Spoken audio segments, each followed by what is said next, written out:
একদিন গ্রামের মাঠে একটি ছোট্ট বাছুর ঘাস খাচ্ছিল। ঠিক তখনই পাশে একটি মুরগি মাটি খুঁড়তে খুঁড়তে পোকা খুঁজছিল। বাছুর বলল, আরে মুরগি, তুমি সারাদিন মাটি খুঁড়ছ, এতে কি পেট ভরে?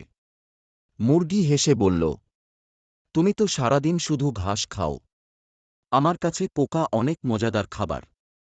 বাছুর একটু ভেবে বলল, আমার যদি তোমার মতো ঠোঁট থাকত, আমিও পোকা খুঁজতাম। মুরগি হেসে বলল, তাহলে তোমাকে দেখতে অদ্ভুত লাগত। বাছুরের গায়ে যদি ঠোঁট থাকে, গ্রামের সব বাচ্চা ভয় পেয়ে পালিয়ে যাবে। এ কথা শুনে দুজনেই জোরে হেসে উঠল।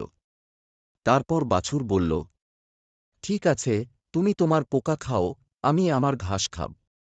তবে দুপুরে খাওয়ার পর আমরা একসাথে মাঠে দৌড় প্রতিযোগিতা করব। মুরগি রাজি হয়ে গেল।